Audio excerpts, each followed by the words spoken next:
pledge allegiance to the flag of the United States of America, and to the republic for which it stands, one nation, under God, indivisible, with liberty and justice for all. I'd like to call to order the Lamar City Council regular meeting for Tuesday, November 15, 2022. We'll start with roll call. Goodchild. Yes. Donlin. Here. Witt. Yes. Sturgeon. Yes. Runs. Yes. Motion to approve the agenda. Second. We have a motion and a second. All those in favor say aye. Aye. Opposed? Motion carried. General discussion. Citizens, we have Rebecca Socknat. With close? Close. Close. Good afternoon. I'm Rebecca Socknot, so it's the A you replaced with an O. Yeah. But I just wanted to take the opportunity to come and introduce myself. I was hired back in July as the new Clinton County Emergency Management Coordinator, so taking Dwayne Walhoff's position when he retired. So a little bit about me. I was previously served 15 years at the 185th as their emergency manager, 10 of those full-time, and then I moved to the Woodbury County position and was there just shy of 6 years before moving up here. I live just outside of Kingsley, and so I have a couple boys that are in the Kingsley-Pearson School District, so it's again, just taking the opportunity to come and introduce myself and, in a sense, start building those relationships before something bad happens and either you need to call me or I need to call one of you in the middle of the night. So again, making my rounds and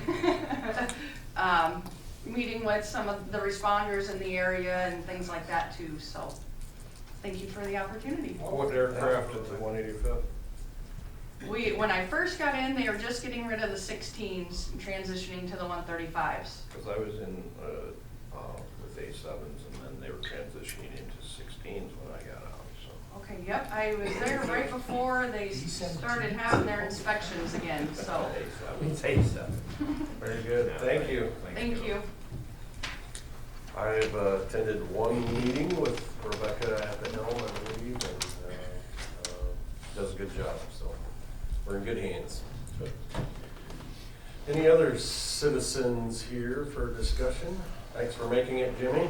Yeah, I walked pretty fast. Yeah, we started a little early, so. All right. Thumbs up award. Mike, do you have anything? Passed today. Brian? I'd like to give a thumbs up to the Mars Police Department and the Plymouth County Sheriff's Department for the Citizens Academy that was put on, that just finished up last week. It was very informative and I encourage all citizens to go through it. Thank you, Brian. Thanks, Brian. That's a good reminder. We get a lot of good feedback from that Citizens Academy, and not sure where that started or who started that, but that was a great idea, and it continues to be a very popular event. So, Clark, I know you really liked it. I'm going to pass, thank you. Okay. I'm going to pass as well. So, Okay. Steve, Mark? I was going to say the same thing Brian said. He and I both went through this academy, and it was a great experience, a whole lot of fun. And then the other one I had was a congratulations on the pending retirement for Sergeant Lenny Flack.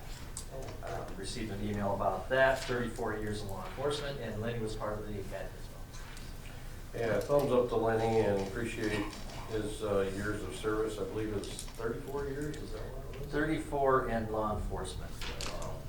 Standard 5 decades. So, good luck to Lenny. That's what it says. And, Into 5 decades. So. What's his date? December 31st. Okay, we will move on to consent items.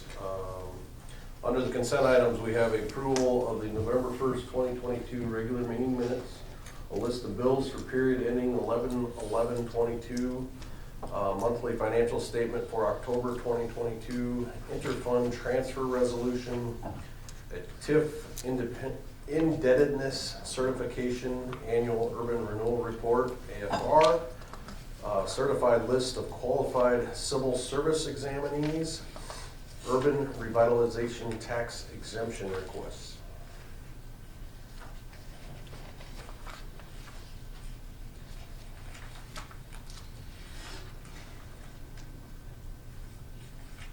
I make a motion, we accept consent items 1 through 7.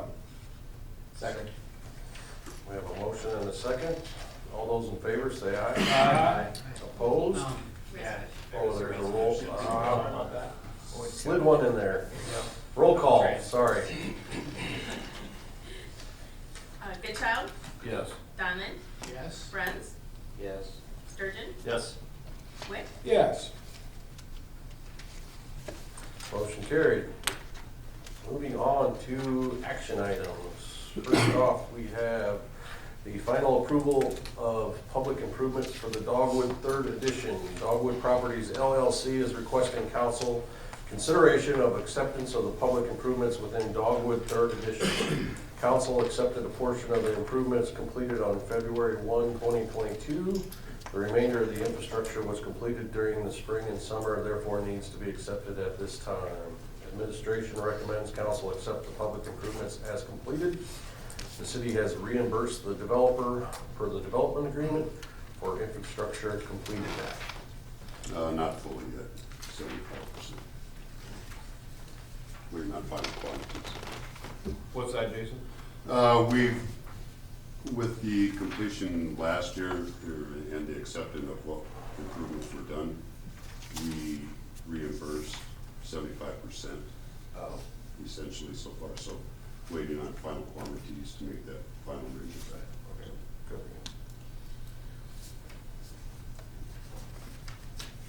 Motion to accept the public improvements in Dogwood 3rd Edition.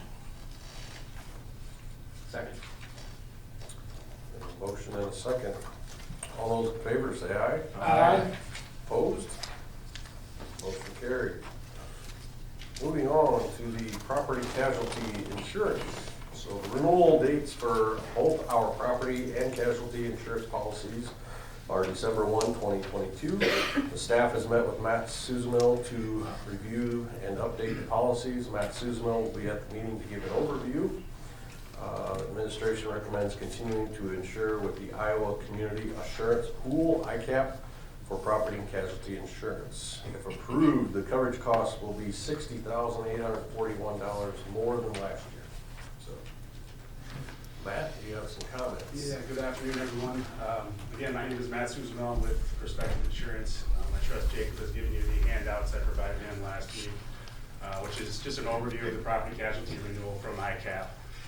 And unfortunately, there's a common theme in the handout, that is increases in premium. There are a variety of reasons for these increases, but the two main ones we believe are just increased reinsurance rates getting passed down to the local policyholder and inflation, which is just the cost to repair, replace real property. ICAP purchases reinsurance policies just like any other insurance carrier would to protect, cover their large catastrophic losses. Essentially, they're insuring their book of business up to a certain limit, and then once claims exceed that certain limit, they buy reinsurance policies. Many of those carriers are increasing their rates drastically, or just getting out of the reinsurance game altogether, which kind of has a trickle-down effect to the local policyholder. That's one of the main reasons. The second main cost is the cost of inflation, the cost of raw materials, mainly increased cost of construction, building materials, and the need to increase the building limits in the policy itself. ICAP this year kind of did about an 8% increase on the building values all across the board, whereas in a typical year, that's roughly 2 to 4%. So those are kind of two of the main reasons. How much was that one? 8%. 8? Yeah, they did as Almost far as double. inflation. Yeah. Some other reasons include just increased claims payouts in recent years, along with a poor investment environment, where carriers are limited to their investment opportunities, just mainly due to the bond market. So that's kind of the main reasons for the increase. The document that you have in front of you, in the blue, if it's color copied, is the renewal. The far left column is the expiring. I'll just kind of go through them line by line with you guys. The first line item, general liability, $5 million limit. Renewals coming in at $55,087, which is a 17.91% increase. Auto liability, again, $5 million limit based on 77 vehicles compared to 74 from last year. Coming in at $10,786, which is a 9.7% increase. Public officials wrongful acts, same exposure, coming in at $4,203. Law enforcement liability based off 14 officers and 1 dog, coming in at $7,373. Auto phys dam, the thing to kind of look at here is the total insured value, which is the smaller number. The renewal is coming in at $5.621 million in value compared to $5.342 from last year, which is an 8.14% increase. ICAP agency commission, no change there. Airport liability, essentially a flat increase there on the renewal. So when you add all that up for the casualty portion of it, that's $108,414 for the renewal compared to $95,285, which is a 13.78% increase from last year. The back side of that is the property. Again, just same $20,000 deductible.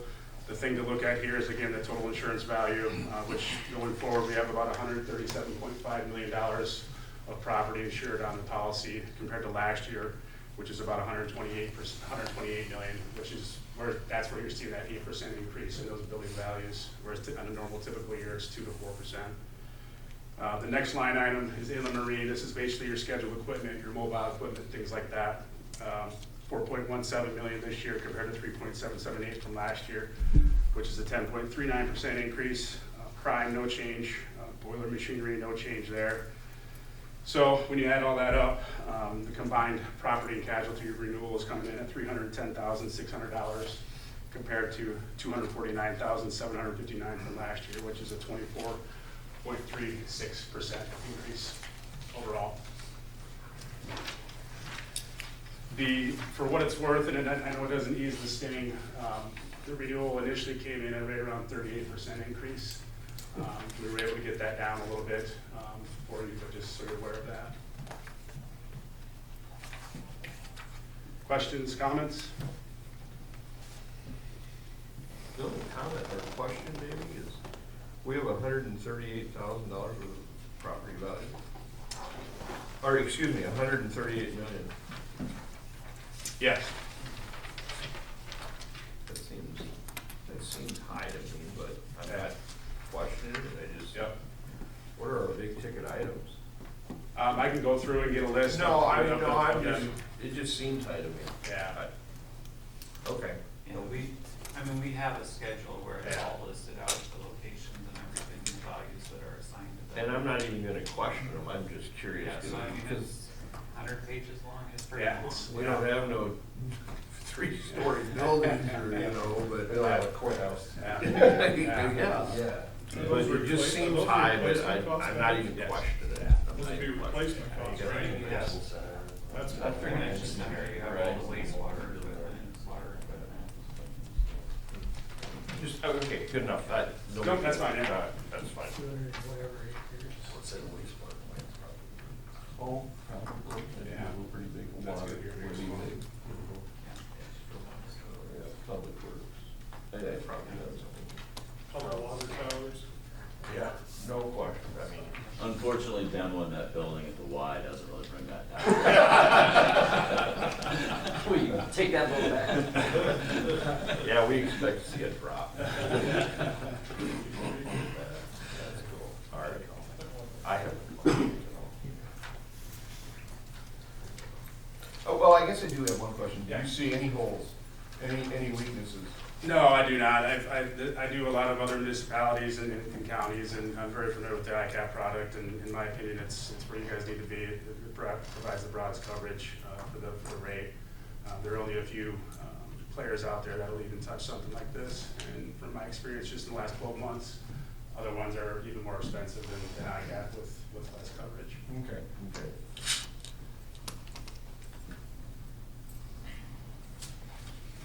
How were you able to get it down from that, what did you say, 38? Was it? Just the art of negotiations. Can you help me with that?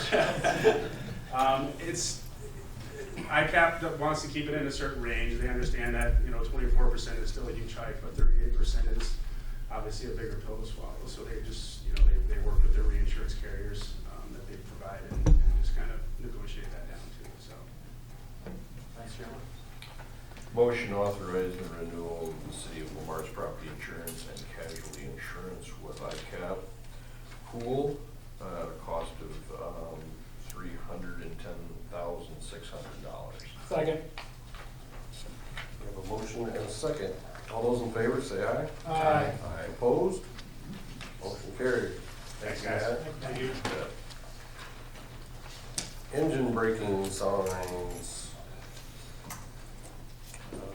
With the increase of truck traffic utilizing the south interchange, exit 116, the use and noise created from Jake brakes has become an issue of concern. Lamar's Code of Ordinance Section 62.07 makes the use of engine braking unlawful. In order to place signage on Highway 75, which is state property, the DOT requires the city of Lamar's to make a request by resolution. Attached is the resolution. The signage will be placed south of exit 116 at the Lamar's corporate limits, which is the intersection of Highway 75 and C38, mile marker 115, and north of exit 116 at the Lamar's corporate limits, which is mile markers 116 and 117. Aerial is attached. Administration recommends council approve placement by resolution.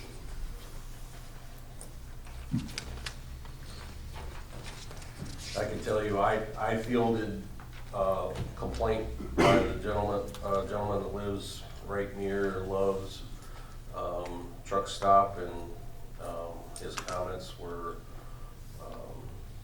I'm sure very accurate, that now with a 24-hour truck stop, or a truck stop that at least they can park and sleep at 24 hours a day, that engine braking noise at night is not, and in the middle of the morning is not very welcome, so. So with approval, the DOT will install signs. Are these famous for actually working, these signs? Well, I guess I'll add to that, that the signs are the first step. Enforcement would be the second part of it. So I'll need to really coordinate with Mr. Murphy on, because we do have an ordinance that prohibits loud noises, but we need to correlate that with the state code and figure out some things yet. There's some things that we can do.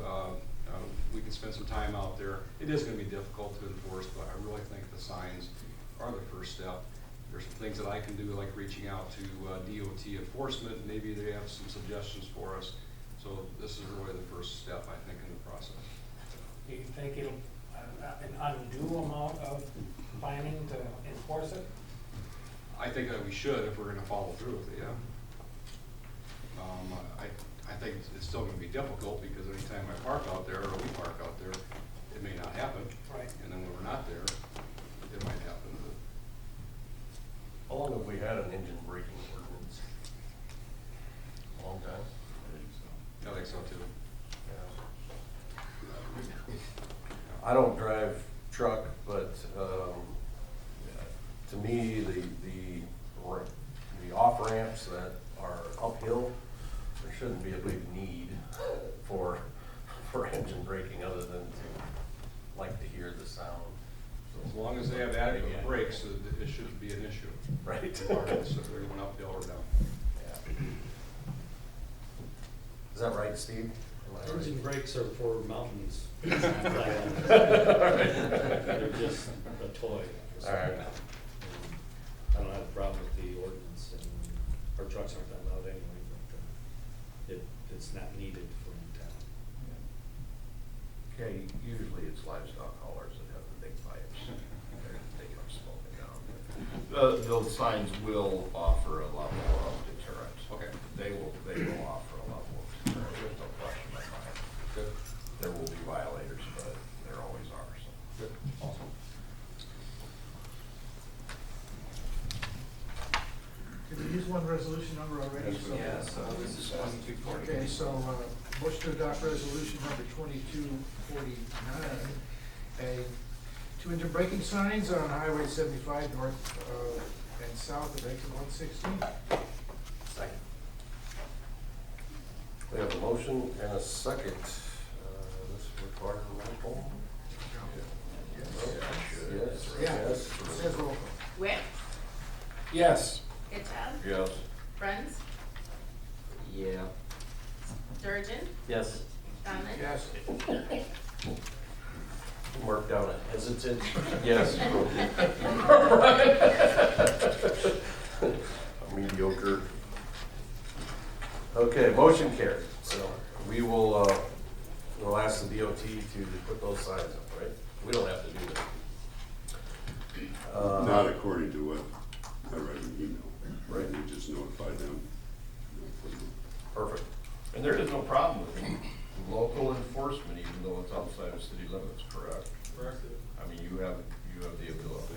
It's in the city limits, but it shouldn't matter if it's just outside or not. It's within that corridor, we can enforce. Okay. Yeah, so these are, just make that clear. These are, where they're being placed is in city limits, but it's DOT right away. Oh. Yeah, if you look at the map, that portion of bypass is. Then why did we have to do it? Because it's it's DOT on- right away. DOT's highway? Yep. Okay, all right. Cool. All right, next we've got a library space needs assessment. So earlier this year, the library board hired FEH Design to prepare a space needs assessment to determine the future needs of the library. The completed document was presented to the library board at their October 10, 2022 meeting. Brittany Ruba of FEH will be present at the meeting to present the results. No formal action is required from the council, but administration recommends acknowledgement of the document. Good afternoon. I'm Brittany Ruba with FEH Design. FEH Design did the 2017 remodel of the library, and we were welcomed back to do an assessment of the library. This was not an assessment to determine where addition, how to do addition, anything with the site. What this assessment was to just figure out what the population of Lamar's is and look at peer libraries and determine what size of a library should the size of Lamar's have. So that's what this assessment is going over.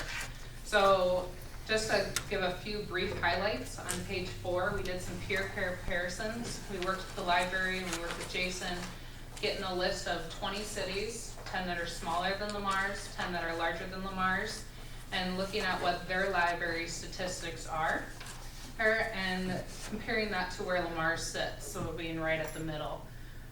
You can see there's some good things Lamar's. We have some really good